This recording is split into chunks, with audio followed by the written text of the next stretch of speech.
Arnold Jackson, the Regional Coordinator and Deputy Director for Nigerian Export Promotion Council. You all need to just thank him for me because, boy, to get him on today, it's been a lot. He traveled, he was on the road earlier on today, but he still made it, a point to still join us. Welcome, sir. Sir Arnold, it's such a pleasure for you to join us. I know it's late in the evening in Nigeria, where you are. Can you say hello? Thank you very much, Tony. Oh, such an honor. Hello. Yeah, I really have to thank you. You and I, we've been at it for hours, but thank you for just being patient and just honoring this invitation. So for everybody just joining, can you just share with them what you do at the Nigerian Export Promotion Council? Wow. That's It's a big one, I know. It's huge. basically not only Nigeria now, like you rightly said, my name is Arnold, and we work with non-oil export, the Nigerian Export Promotion Council. What our basic role is to try to diversify the economy using the non-oil export, not oil.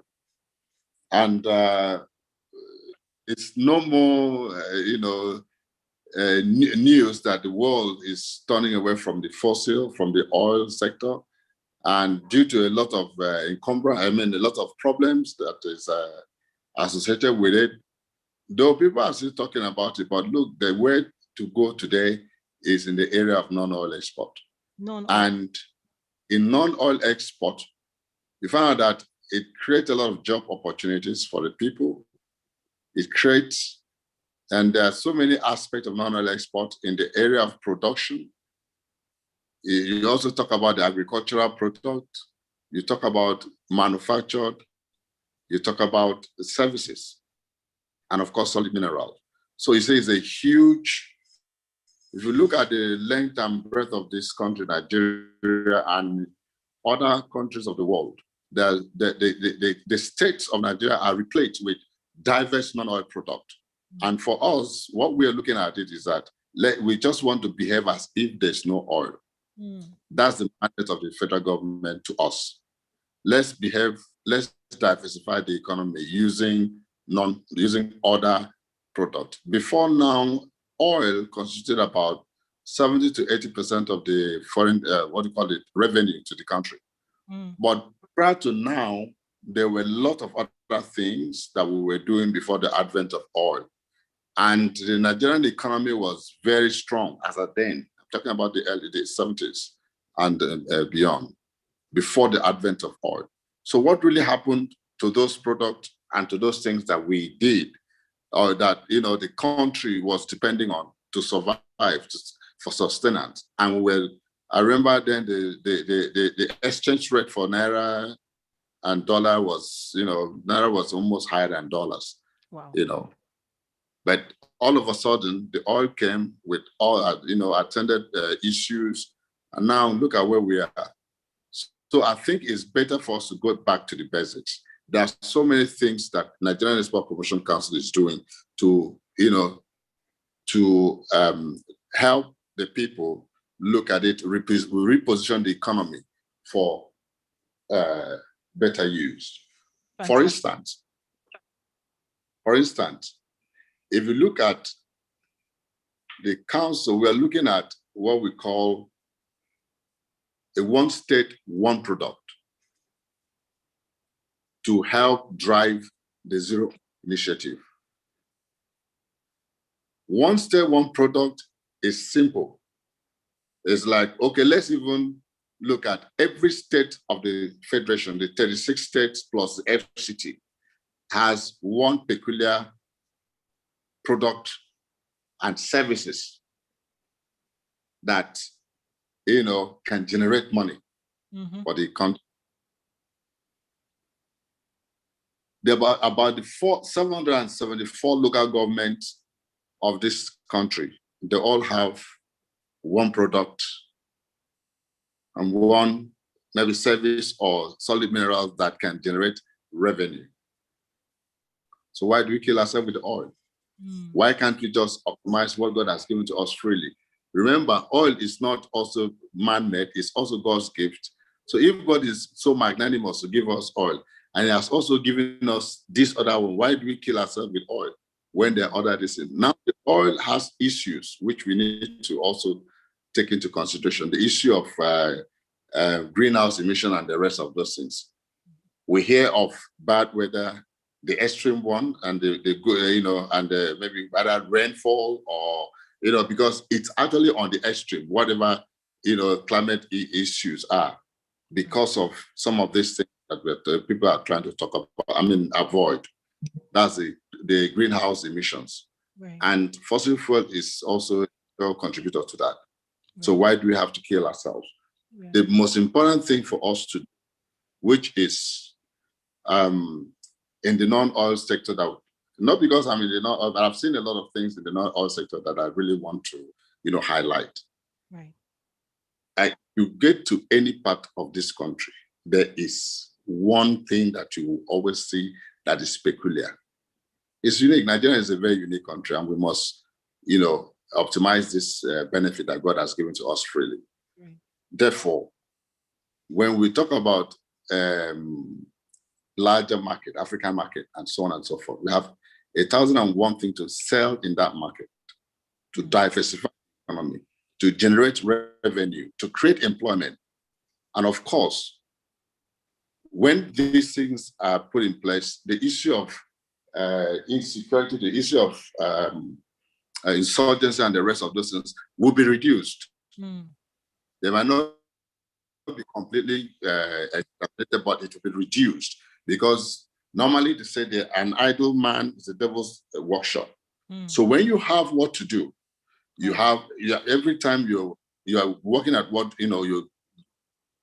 you may not have the time to begin to think of evil or to commit some so that's why it's also important. Oil, as you may know, the sector is a little bit exclusive. Oil sector is a little bit, but non-oil sector is wide, it's vast. Right. You don't need special skill, literally speaking, but you also need skill. But with, it's easier to develop along the value chain to be able to, key into that. Because we in the non-oil, we also believe strongly on the issue of value addition. Right.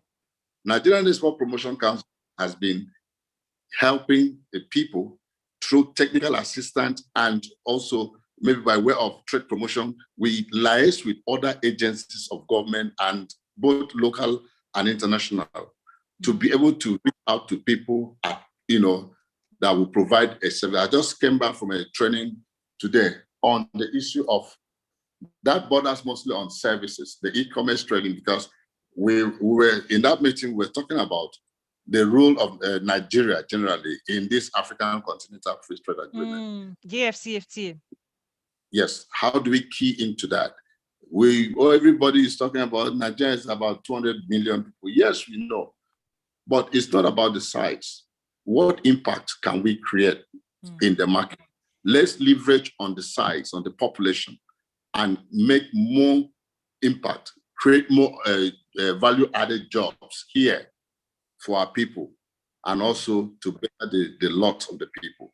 We don't just want to walk into that place and be doing as if there's we need to be deliberate in taking the advantages that are available, and also optimizing every opportunities to make sure we're not just giant for nothing.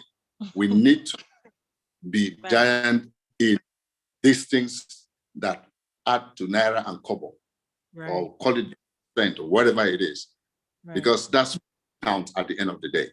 And for us, we're ready to partner, to collaborate, to work with anybody that is willing to add value to the product that is available here in the country. We do that series of training. We do that through. We also discover that certification sells or drives the sector. The non-oil export. Therefore, we are deliberate. Our focus is on product certification for export.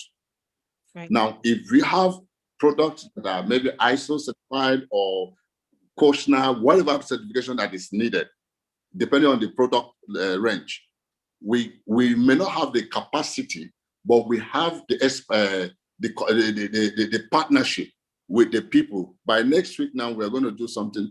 We are bringing somebody, an expert, to train on quality certification for the processed food and manufactured, then services. These are the three the areas we are also looking at, because it's very key for us to. Yeah, let's go over. You said processed food, right? You mentioned three: processed food, Yes. manufactured, and which one? I want to make sure everybody Talk follows about the what you're saying.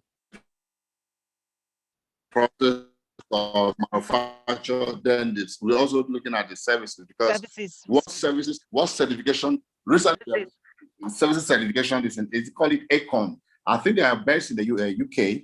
I don't know. I'm trying to get into that institution, because these are, I think they're about one of the few that offers ISO not, yeah, it's a ISO certification for services export, which is very important. And once that is done, it's for us, if we can get that, anybody can be free and be confident to deal with you. These are the deliberate things NEPC is also trying to look at. Get the people in the product sector, whatever sector, maybe they're ranging from the HACCP, QMS, ISO, whatever it is. In the food sector, we're talking about the food safety certification. We're talking about the quality management services for some processes and the rest of those things. So we are looking at each sector, what certification is needed, who are the players in that sector. Then we try and organize this sector. Remember, we work mostly with groups, trade groups, and associations. So we get the expert in that field to train these people in that sector. Because at the end of the day, that's what makes the difference for our product outside. We don't want our product to be rejected. So we are deliberate in getting the people to do what they ought to. Right. Now, we recently, in the area of, we have some incentive that is meant for exporters. Okay, tell us about those incentives. Now, we want to be able to see your face very well. Okay, good, awesome. So tell us about those incentives. These are incentives that the Nigerian government is providing to. Is it SMEs, large businesses, or which sector are you targeting those incentives?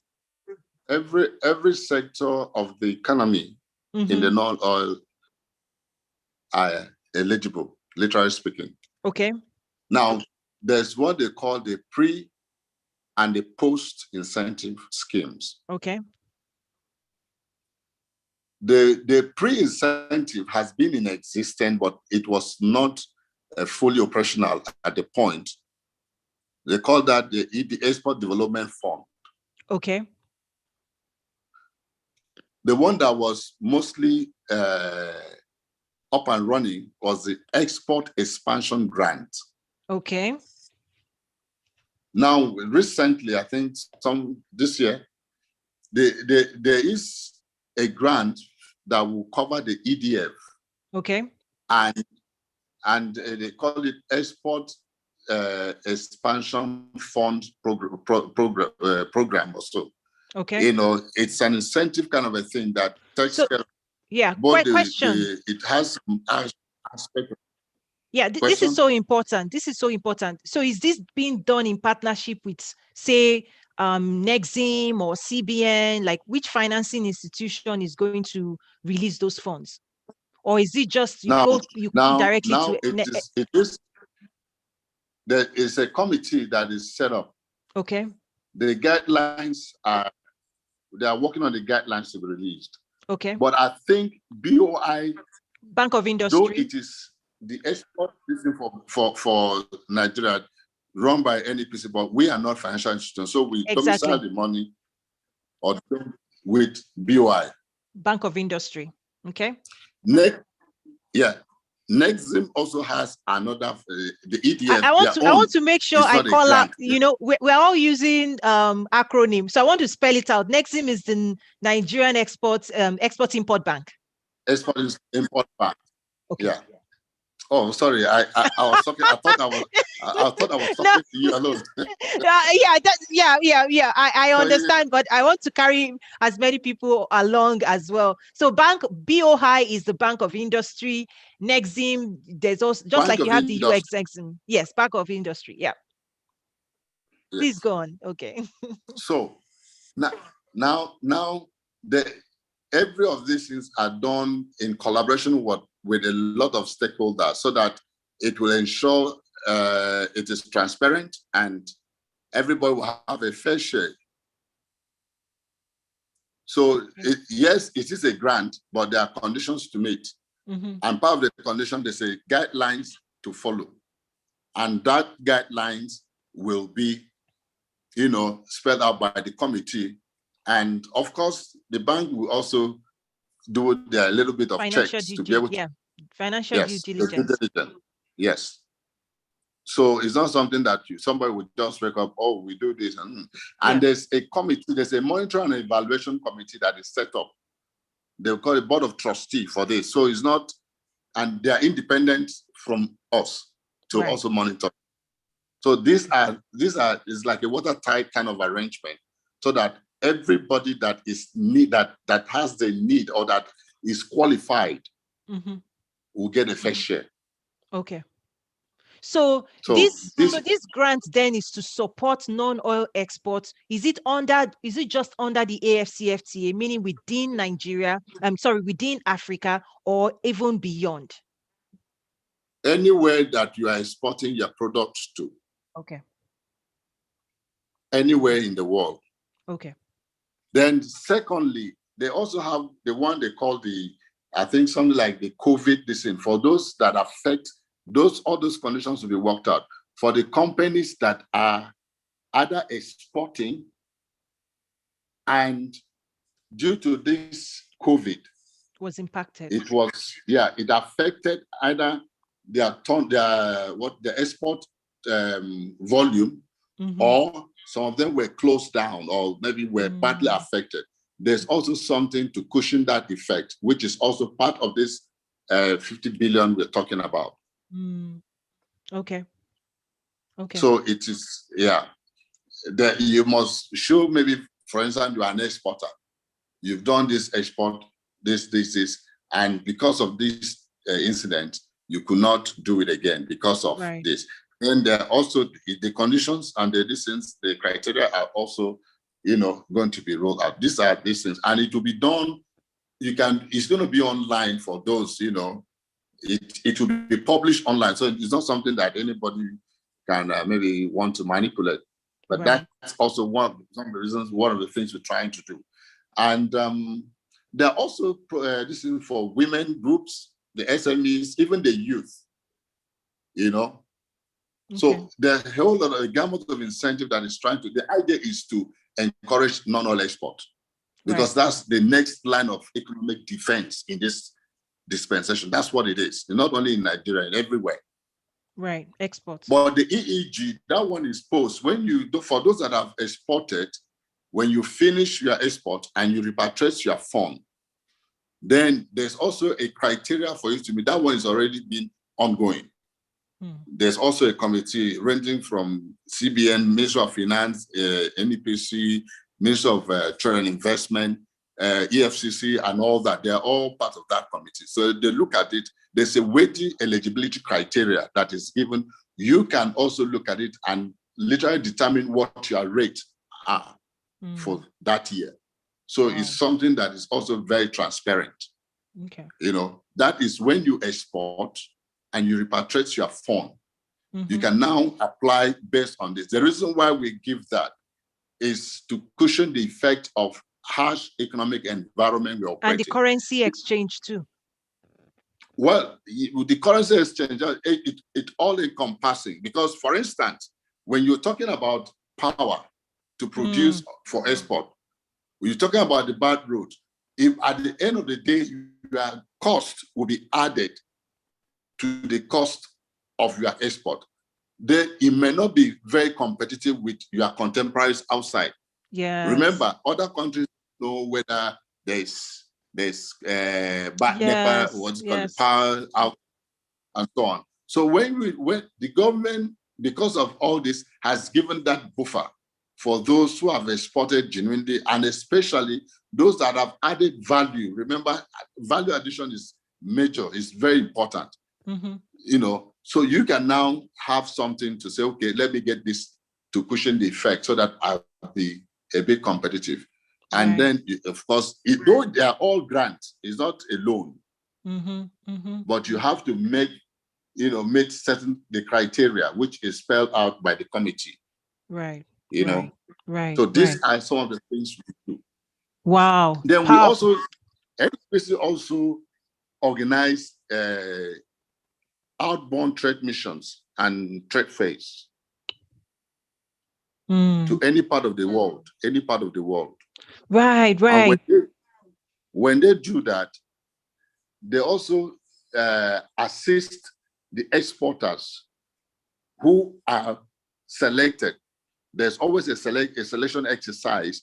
You bring in your product, they look at it, does it meet all the requirement criteria for export? Mm-hmm. Is it registered? Is it, do you have the requisite certification? These things, what is your packaging is also important. They look into all these things, and your branding of your product. When your product is of export standard, we now take you along for anywhere in the world, depending on your product sector that is focused on. Then when you go to that place, go on, please. Go on. Okay, so when we take you on our platform, on our trade fair, we assist you and pay. If you are taking an exhibit, that's the what do you call these things?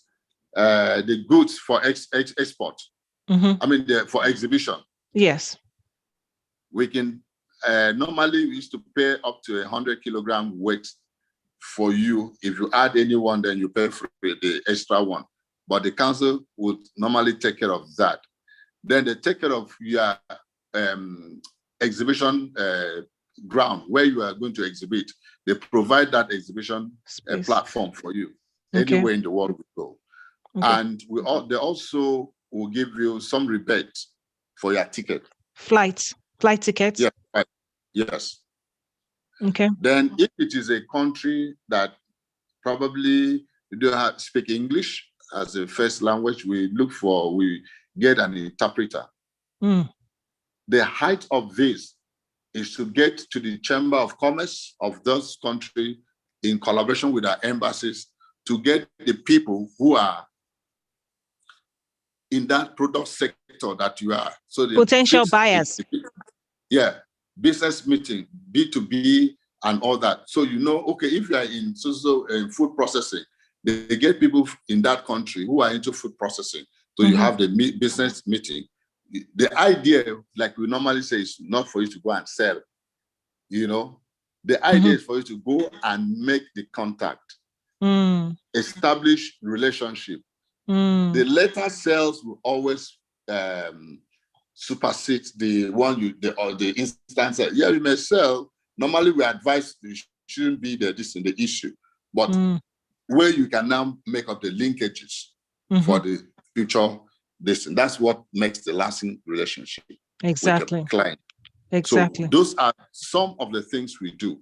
Then we also will assist locally. If you have people come into this thing, that's for investment promotion. Sometimes we also assist to reach out to maybe the people here that needs, they also, when they come in for inbound, for maybe like investment promotion, the local buyer that look at people here, we can also help to get our trade groups who are involved in those sectors. That's the work of the Nigerian Investment Promotion Commission. But they will also work in partnership because we are all government agencies. Right. Sometimes where their own work comes, we can always say, oh, we need people in this sector. So these are the things. And of course, we work with chambers. Chambers. It's very important trade groups and association, chamber of commerce and the rest, they are the easiest way to work with for the non-oil export. So these are some of the things. A huge, much more. There are some of the ones that we do that is not documented. For instance, somebody walk into your office and he's not, he doesn't know where to start. It is a responsibility. Yeah, you sit the person down, take him through whatever this thing. We have mentorship programs for SMEs, for this thing. We're also, right now, we are hoping to have a program for bankers, SMEs meet, maybe next week. Now, the whole of this is we found out that in the area of maybe trade writing finance proposal, banks and all that, a lot of people are still struggling with it. So we will need the banks to talk with some banks will say, oh, we want a list of exporters. And I keep telling them, we're not giving you a list of exporters. Literally. You understand what I'm saying? No, when you say, give me a list of exporters, and we give you the list, there are people, some of those people that made a one-time, attempted an export one time, and maybe they have problems. And if you ask them, have you exported before? They say yes. So there needs to be a range of maturity. So maturity and size. So the list is not just one size. Yeah. So we need them. We need the banks to listen to them talk, and we also need the SMEs to ask as many questions as possible. What did I do wrong that I couldn't access your fund the last time I did apply? Or what can I do to be able to assist this? Oh, you just say, oh, my bookkeeping is not proper. How can we assist me to keep my books properly so that in terms of maybe accruals and all that, we'll be able to see every business should have a good big record keeping. Right. That's what the banks will look at. It doesn't matter how much money, but the inflow and outflow, how you've been able to discipline yourself, and all those things count a lot. And some people just say, oh, is it not? You might just find out that it's not money initially that is a major problem. You might just need to write a business plan. Right. So from a trade financing standpoint, there also needs to be educating the exporter group around because you're right. One of the things I try to educate people on is like they should consider three markets: the local market, the regional market, and the global market. And the rules of engagement changes. Like buying and selling within Nigeria looks different than if you want to now start engaging with Egypt. You now need to start engaging with your office, making sure the paperwork is right. Even the transaction may not be even cash, right? There might be some payment terms and all of those things baked in, right? Like who's paying shipping, all the negotiations. Those are the things that I'm seeing that they are the game changers. That even people we work with, we have to go back. It's back to basics, right? It's like, don't assume that everybody understands these things. Like, how do you then scale it, right? That's really part of the challenge. So one thing I want to shift a little bit to the region. So you are the regional coordinator for the is it Southeast, right? Correct? Southeast of Nigeria. And there are at least 6 states. But one of the beautiful things is that you are actually in charge of what I like to call the China of Nigeria, the productive capital of Nigeria. It's many people though. So people that are familiar with Nigeria, they know a little bit about Aba, but not a lot. But you are sitting right there. Can you tell us a little bit about the trade activities that is currently happening within your region and the potential for that region to grow as well? I tell you, South is an interesting region. You have everything that you can imagine. Aba might be the China of this. Newi, Anambra, Onitsha. That's like is it Taiwan or so? There's basically nothing. I was in there with this. The meeting was held in Newi today, before I get to Aba. And you find out that sometimes ago, I went into that Newi, their clusters. There is nothing that cannot be, literally speaking, cannot be produced or fabricated in that place. And my message is very simple. Instead of going to load these things. You just produce, load them off the truck. People will come from everywhere, all African countries. They load trucks, pass through some Cameroon area market in Abia, in all the Onitsha, everywhere. Now, sometimes they don't even know that it is important for them to regulate these things. So you're talking about informal trade. There's a lot of informal activities happening in that region. If you know the containers, the trucks that leaves this axis on a daily basis, you'll be amazed. We were talking of Aba. I was in Aba a few weeks ago on leather issue, leather related product.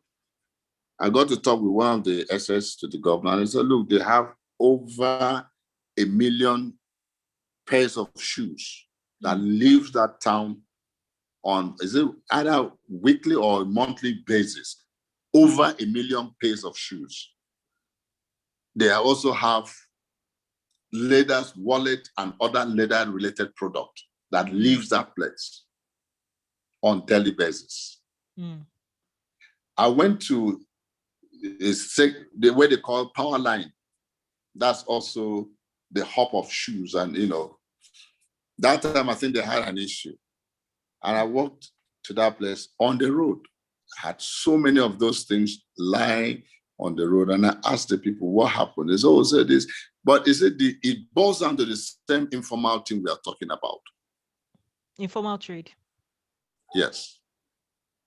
My engagement with them shows that, one, people just come in, buy, and they carry them to Cameroon, Ghana, Togo, Brazil, Dubai, and all that.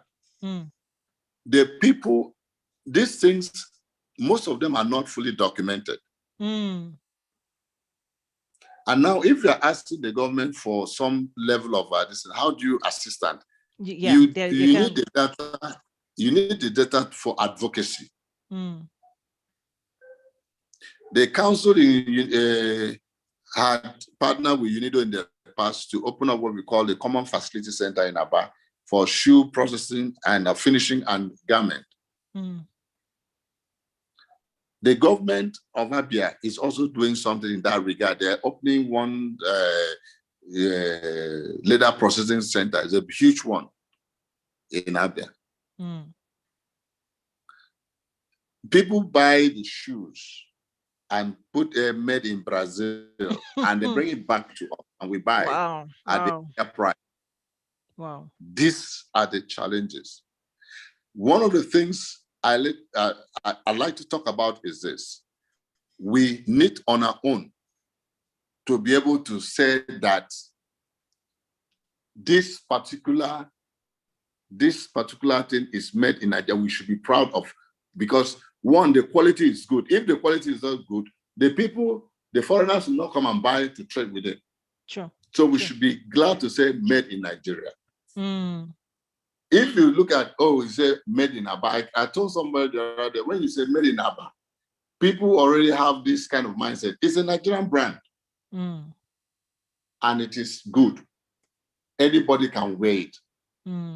So what we are planning, we are hoping to be able to get through in that aspect. I was talking with the man, he said, listen, what we need is a resource center, or what we call export and aggregation center, whatever name it's going to be. Now, they'll make sure the people that are operating there, foreigners don't just walk in and they should have a standard price for a certain product, so that they'll be able to also optimize the benefit. Not this one come in here and buy it for 5,000. This one come, 7. This one, so it's a free fall for everybody. So when they formalize this thing, even if they go, there's going to be an IGR generated there, whatever this is, but then they can now have a voice to tell the government, look, we have done this. We need this. And the government will listen based on this fact. So we are trying as much as possible to make sure that there's a formalization of that sector. That's because that's their hub for leather and leather product. Right. And you can't fall. Right. And if I look Those at what, guys are good. Yes, absolutely. And when I look at what Ghana is doing, I think Ghana gets it right. Ghana already put some incentives in place, and they say, okay, if the diaspora comes in and builds a factory, we would basically support you X% of that investment, that capital investment. Yeah, the government has already put that out there. There's some investment. It's here in Nigeria, in Nigerian Investment Promotion Commission, I guess, is doing something. They call it the pioneer status and other. I don't know. There are a couple of incentives that one could benefit, but I know of the pioneer status. Yeah, maybe I need to reach out simply to. Talk of it. Yeah, maybe I need to bring in Honorable Francis from NIPC, because part of the challenge and why this is so important is that this information, they are residents with a handful of people. But if you want to get more diaspora engaged, if you want to get more people to take advantage of all this opportunity, then there needs to be a way to spread the word, right? But if it's residents in just a few hands, how do you go after that information, right? That's key for me. Of recent, the NIPC, I'm not going to hold break for them, but I know of recent they've been doing quite a lot of sensitization on online and online presence. But again, the Diaspora Commission also, I think that's also another, because they need to work. I do attend some of their online meetings. These are some of the things that they need to also. Yes, I hope we've not lost you. Okay, good. Connection. Present as a case. NIPC, I give you a tax holiday, and the rest of the state government can also, on their either by way of land, whatever for such investment. It's something that they should engage. The truth of the matter is this: an average Nigerian diaspora needs a present home. Someday they will come home. Even the children that are not yet born, that are born in the US, grown up and all that, someday they will need to find a way home. I give a typical example. About 3-4 years ago, the diaspora people came after meeting with the VP. They came to our office, and the delegation, they met with the federal government, the villa, and that. Then they now came to Export Promotion Council, and I saw a particular man. He was anxious. So I now asked him, he said to me, after listening to the VP in the US and blah, blah, blah, he just told himself that he's a Nigerian. So I just started laughing, and I asked him, what do you mean? So he said, look, I just know I am a Nigerian. I don't know where it is. No, don't, it's not a laughing matter. I know, I'm sorry. So I asked him, so what's the name? He said, but I don't even know where where my ancestry is. So I asked him, so what's the name? He mentioned an English name. I said, do you have any local or native name? No. He said, sadly, no. So I asked him, what's your surname? He said, my surname is Rose. And immediately, he said that kind of passion.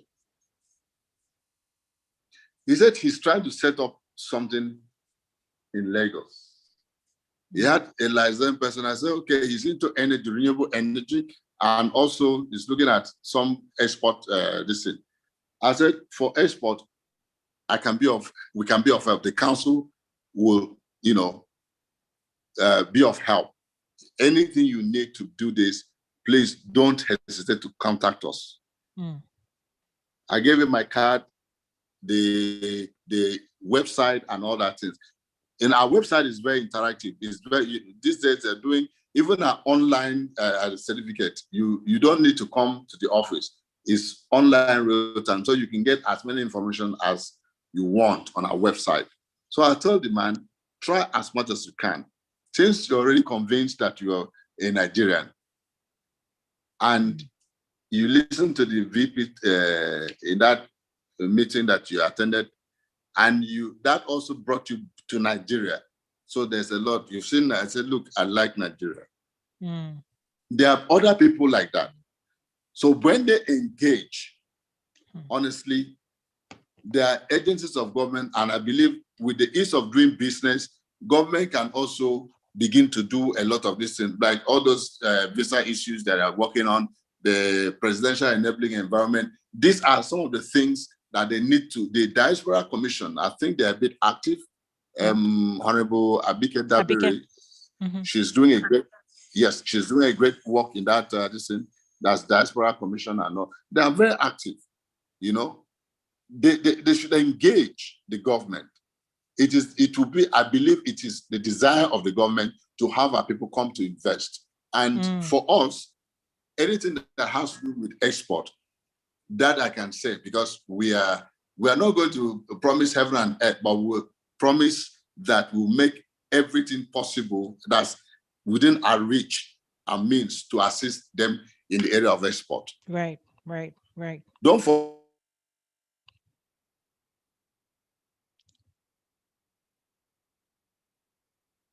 I hope we've not lost him. Connection.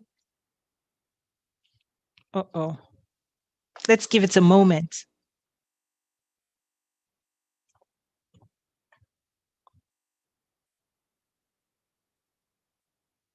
Yeah, I think the connection, and I know it's pretty late, maybe 8:30ish in Nigeria. Where is joining us from?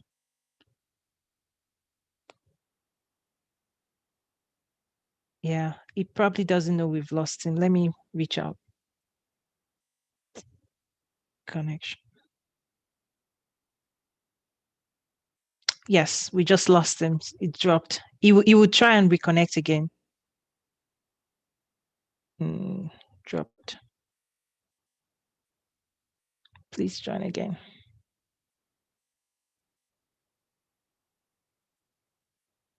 Okay, so I've messaged him, but this is so fascinating. And the honest thing is that these are conversations I have offline that is absolutely fascinating. Looking at the work that is going on ground. When it talked about export development, export promotion, the region that Sir Arnold Jackson is in charge of is really the epicenter of production, the production capacity of Nigeria. So he sees, what's going on when it comes to production of leather goods, or the manufacturing epicenter pretty much is really the region is a part of. And it's fascinating to also hear the incentives that the government of Nigeria is providing to drive increase of non-oil exports, which he talked about. So oil, Nigeria is known for oil.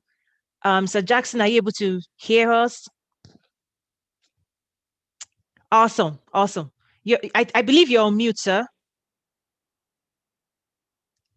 I believe you're on mute. Okay, sir. Okay, yeah, good. Okay. Please go on. My connection. Yes. So I had to flip the network. I mean, the different network. Okay, thank you. I also explained. I know it's quite late where you are at. Thank you so much. I'll see how we can also wrap up. I know you've been traveling today, but I really do appreciate this. Please go on. Oh, so the truth of the matter is that, like I said, when the people, when is wanting to say to, the government is not doing it. Yeah, well, because I'm in the government, so I also need to say the little that we are also doing. Yes. Sometimes it's a lack of information of what is available. Yes. That makes the people to always blame government. Government has also made available certain things that could be, that we could leverage on. Yes. Like the commission, the Diaspora Commission is a veritable platform for people of diaspora to engage with the Nigerian government. Yes.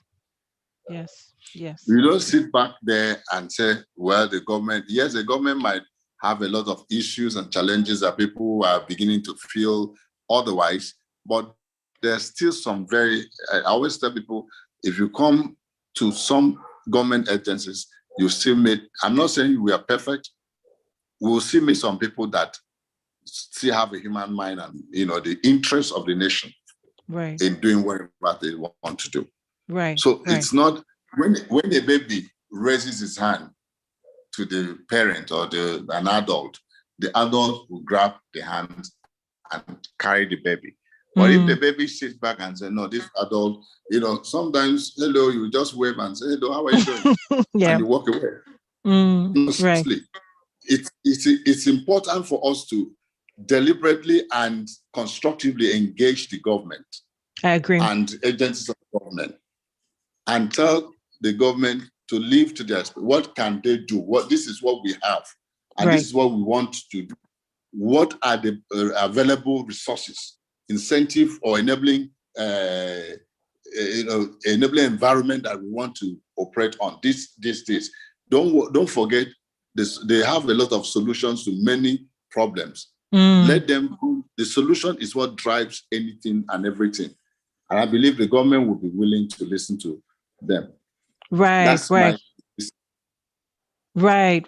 And what I also see, and maybe this is how I'm going to try and wrap up.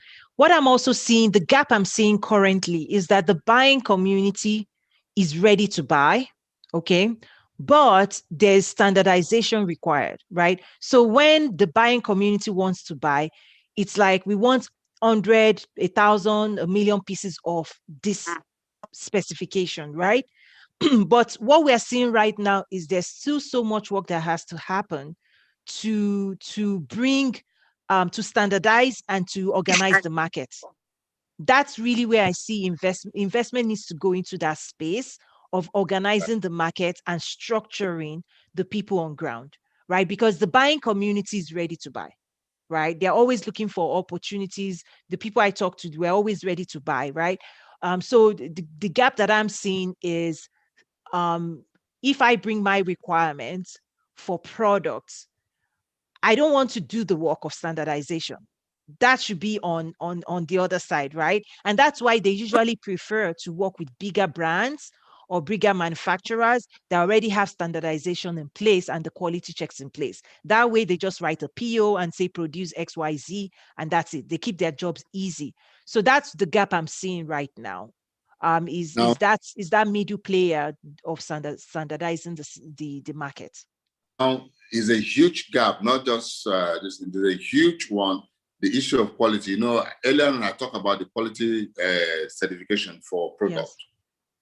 Greater number of our products, the rejection of the product came in as a result of poor quality assurance. Now, for us in the council, it is a top priority for us to train the people on meeting the standards, because what sells the product. So our emphasis now is mostly on quality certification, standard, then branding and packaging. Even if it is in agri product, from the ground preparation. Yeah. From global gap. Yeah. Time that you are putting this in the cargo or whatever. There are steps, what they call the HACCPs. We've trained so many companies, the SMEs, on HACCP certification. We're still doing more. Next week, we are doing on the quality. It is an ongoing, it's a deliberate thing that we are trying to do. Because each time a product is rejected, we might not be the one that put in our money to export, but it's painful. It's painful. Yeah, yeah, yeah. It's the Nigerian brand. Yeah, it rubs us on us, one, as Nigerian Export Promotion Council, as a Nigerian entity, and the person that engaged in that export, the amount of money that is going to be lost is also a painful thing for us. Because if they reject your product, two things can happen. Is either you repatriate those products or you destroy them. Yep. Whichever way you're going to pay, it's lost. You get nothing. Yeah.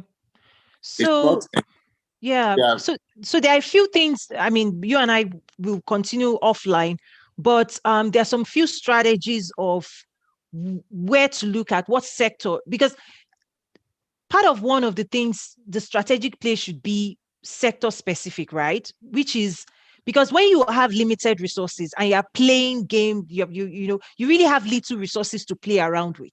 It's always better to laser focus on one or two sectors, win in that sector for the next 1 year or 24 months, and then bring the other sectors behind. So I always advise that food is not the place to start. If an African nation is trying to break into a new market, food is never the best place, because to your point, anything that happens within the quality checks, you've lost it. If any hiccup at the border means that anything perishable is gone. So non-perishable is always the best place to start. And there's some few things that probably you and I can also talk about, because for me, I just want us to moved from just, okay, we know what the challenges are, we know what the opportunities are, let's move forward. Just like I'm feeling your energy as well, like this is the time, like there's no other way, this is the way forward.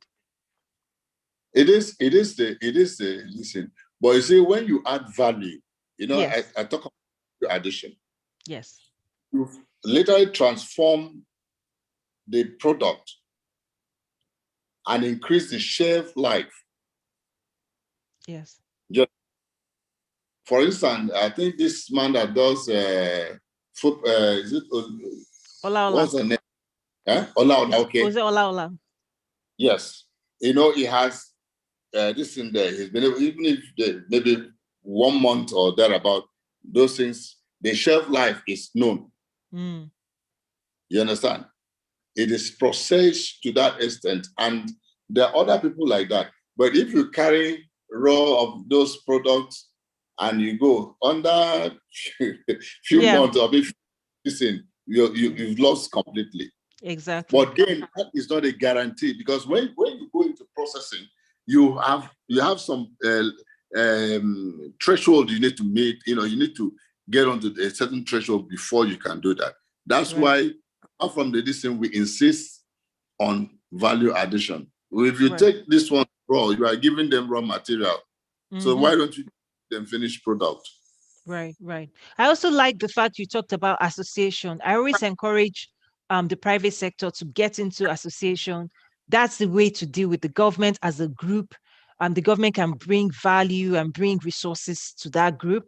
Also for us on the Trade with Africa network, the same thing, we're seeing wins for each people that come in, because it's also market connection, right? You talked about, the trade fair, you take SMEs and exporters to. Today, with virtual connection, we're doing that already. We actually have a member of our platform from Kaduna that currently, once she joined the international platform that I run, she was able to secure market access. She was able to secure contract. She's shipped face masks to the US. This month, she's also shipping. She developed a new line of kids outfits out of Nigeria. She's shipping it to Texas. And this is the connection we've made for her. We also have shea butter people. So one of the things we are doing is one-on-one, but I also see a need of how do you then scale it up with partnerships? Because to your point, it's branding, it's marketing, but there's also another opportunity for private brands where you actually use the brand of an existing firm and you just you produce. So in electronics, we call it OEM, original equipment manufacturer. China does that a lot, where China is producing, but is producing for a brand, and then the brand is responsible for marketing and distribution. And that's something that we need to start sensitizing people on, because the cost the cost of building a brand, the cost of pushing a brand into the marketplace is very high. The big players know how to invest long term in it. But for the Yeah. small SMEs, even though we are teaching them how to build a brand and all of that, well, sometimes they also need to start knowing that there's another opportunity for private label, because brand equity is real. Somebody, you have to invest in building a brand before you start getting equity from it, and market recognition.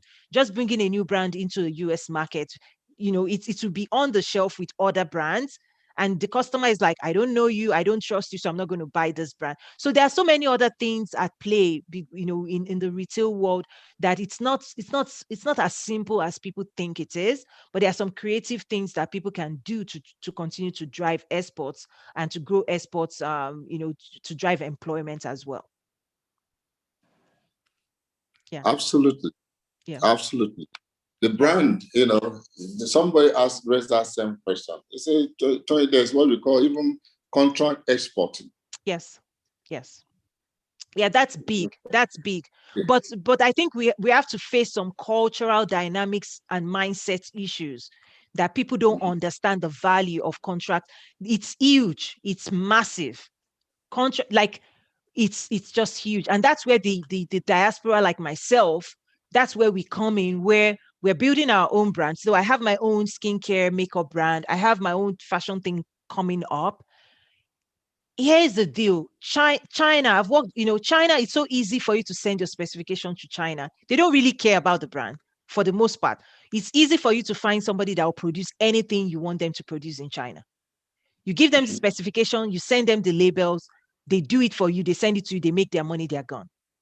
That is another opportunity where we have to start shifting people's mindset to understand that the global value chain works differently. Again, in your local market, you can have your local brand, but once you're interested in penetrating an existing brand, your pricing model needs to change. The way you talk about branding or partnering, like if you want to go into Egypt now, you need to start looking at local partners. You cannot be you cannot be pushing into a new region if you don't have local partners. And I see that. And I think that's my challenge to your office as well, because I work not just with you, with other members of your office, is if the Nigerian SMEs or Nigerian businesses want to penetrate Europe or US, where I am, or Canada, there's the need to have local partners like us. Like, you can't push a brand. Like, it's just like if I'm bringing somebody to Nigeria to come and open a factory or to distribute their products in Nigeria. We always seek local partners that understand the market, that can drive the distribution in that market. Sometimes when we try and communicate the reverse, people don't really understand that that's what's holding us back, that they cannot know the US market more than people that are living here, working here. And that's the role of the diaspora. And in another video which I shared, my message to diaspora was like, buy from Nigeria, buy things you can resell in US. The more you can buy from Nigeria, the more you can create products, you can create more opportunities from the people you are buying from, and then distribute it and create a business from it. Yep. Unfortunately, this is what I'm also seeing in the US, is that a lot of the diaspora that are in the US, they are not in the business world. We are in the corporate world. Unlike China, a lot of Nigerians that went to China, they're the ones actually driving Nigeria-China trade, because they're the one importing and exporting. But in the US, we're all in offices wearing suit and tie. So when I say trade with Africa, we're having to re-educate ourselves about the opportunities. So a lot of African diaspora, Nigerian diaspora, they really also need business coaching. They also need to know, and that's why this video, there are a lot of them would be watching this video, because for a lot of them, sir, this conversation we're having is not something that they are really familiar with. Let me tell you, whether we like it or not, the 21st century is not suit and tie. in 19th. The business of the 21st century is centered mostly on partnerships, global partnerships. If you look at the Sustainable Development Goals, they talk about global partnerships. For us, we believe in partnerships. Mm. We can't do everything. You cannot be the judge, the jury, and the hangman in your export business. That's why also people talk about outsourcing today. What are your core competencies? Concentrate on those. The non-core, give it to whoever is their own core competence. I'm telling you, what you are saying, I'm saying what you're saying. We need to repeat like that. What you're just talking about, everybody needs to understand that. Like what you're just saying. It's key. It's so important. It is so important. That's the way the world is going. Why will I, the thing that I know is not my area of expertise. I'm struggling. Well, I should, come and take off this load from me. I'm doing this. That's partnership. If you look at the Sustainable Development Goals, they talk about global partnerships. We in Nigerian export, we believe in that. That's why I mentioned contract exporting. You can piggyback, you can do all sort of things, you can partnership, joint ventures with people. That is what your brand, you need to, the brand presence matters. Why am I struggling to get this one into a particular listing that they already, the big names are choking? Why don't you just leverage on their partnership? Exactly. Until you're able to now, understand the market and begin to build your own brand. Like you said, it's important. But right. the whole essence is to have your product accepted in this. We did one FDA training some time ago, and the one said, look, we're not interested. The person that is buying from you should do the wahala, the problem of tracing your traceability. If anything happens, they don't start coming to look for you in your village. It's a person that buys from you that vouch for you.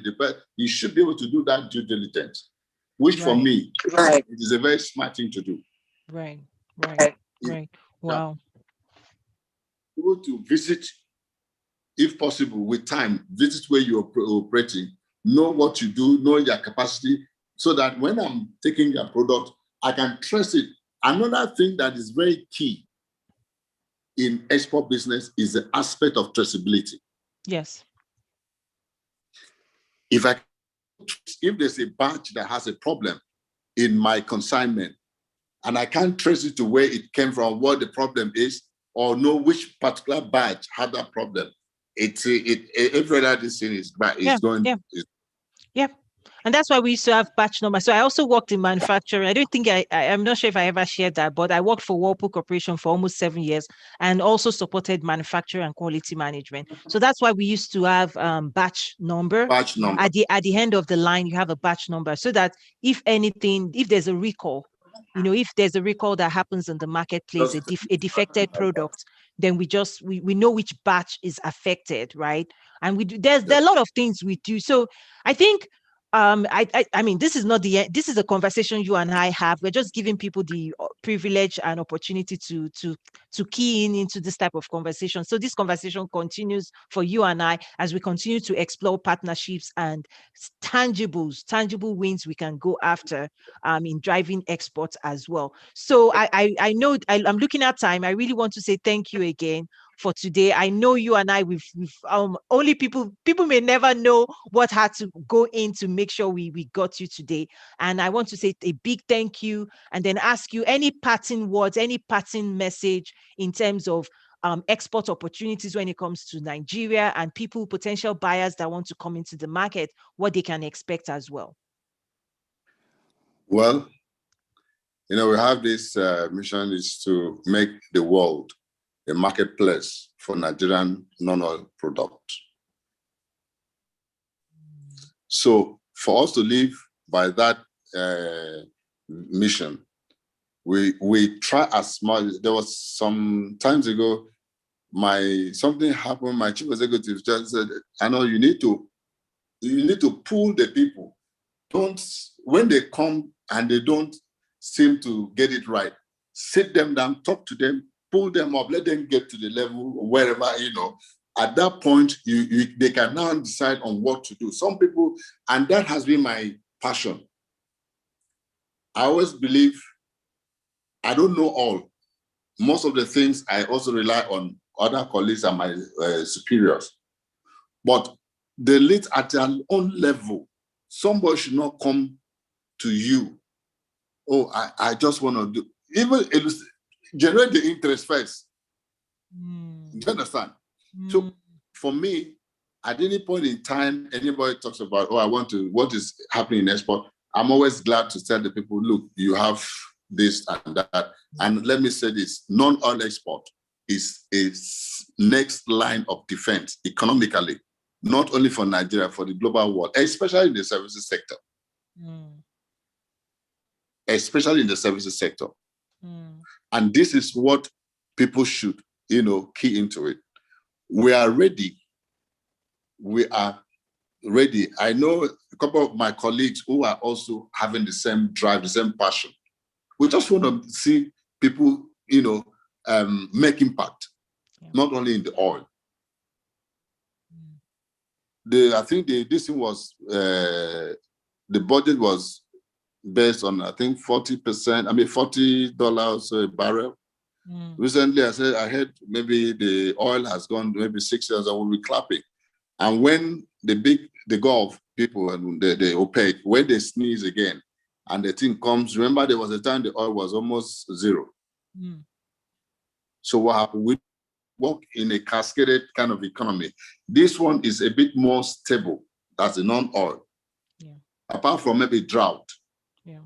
It is even the fossil, the climate change issue that sometimes affects this in the weather and the rest. So let's be deliberate. Non-oil is a way to go. You can't miss it in the non-oil. I believe we can make Nigeria, the world, the marketplace for Nigerian non-oil export product. It is possible. Yes. Fantastic. I love the passion. I love the drive, and you have my support anytime, any day. And definitely this is a conversation we'll continue to have. So thank you so much again. I'm going to close out the live stream now. But the conversation continues on the Trade with Africa network as we keep driving, trade with Africa. Our goal is to increase trade with Africa. And this is bilateral trade, right? Import and export. So thank you. Okay. Thank you so much for having me today.